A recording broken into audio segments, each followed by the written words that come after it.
তো hello guys, আবারও চলে এলাম নতুন একটা ভিডিও নিয়ে। তো কেমন আছো তোমরা সবাই? আর কম বেশি সবাই জানো আজকে ছিল 6 সেমিস্টারের এক্সাম। তো ব্যাস দেরি না করে ঝটপট রেডি হয়ে নিয়েছিলাম, আর আমি আর আমার বান্ধবী চলে গেছিলাম এক্সাম দিতে। আর আজকে ওয়েদারটা ছিল ভীষণই গরম। তো অনেকদিন পর সবার সাথে দেখা হয়েছিল, তাই অনেক গল্পও করে নিয়েছিলাম। হঠাৎ করেই কনস্ট্রাকশনের কাজটা চোখে পড়লো। আমি তো ভাবলাম রাস্তাটা পুরো ভেঙে গেছে।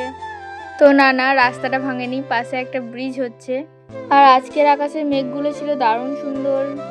আর জানো তো, প্রান্তিক সাইডে বাড়িগুলো না আমার খুব ভালো লাগে দেখতে, না খুব সুন্দর। আর ঠিক তার পাশে ছিল একটা ওয়াটার ট্যাঙ্ক।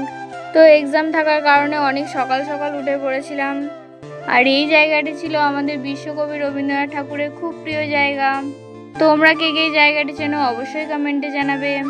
আর এইটা ছিল গীতাঞ্জলি। যতবারই দেখেছি বাইরে থেকে, কখনো ভিতরে যাওয়ার সুযোগ হয়নি।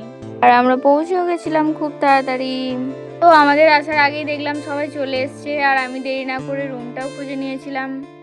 আর সবার এক্সাম দেওয়ার এত তাড়া যে সবাই দৌড়ে দৌড়ে চলে যাচ্ছে। তো ব্যাস দেরি না করে আমিও চলে গেছিলাম। আর এটাই ছিল আমাদের এক্সাম হল। আর জানো তো, এর আগের বার যখন 5th সেমিস্টারে এক্সাম হয়েছিল, তখনও না আমার সিটটা এই রুমেই পড়েছিল।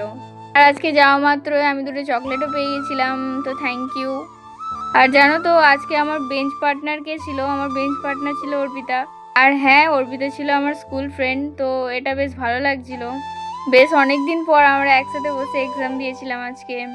তো মোটামুটি আজকের এক্সামটা খুব ভালোই ছিল। তো তোমাদের এক্সাম কেমন হয়েছে অবশ্যই জানিও। আর তখন বাজে প্রায় ঘড়িতে 1:30, আর আমরা চলে আসছিলাম বাড়ি।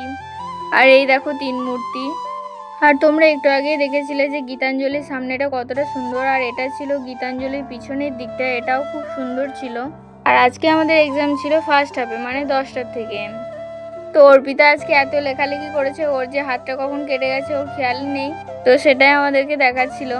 আর আমার এক্সাম যেহেতু মোটামুটি ঠিক ছিল, তাই আমি ওদেরকেও জিজ্ঞেস করে নিয়েছিলাম যে তোদের এক্সাম কেমন হয়েছে। তোর এক্সাম কেমন হয়েছে?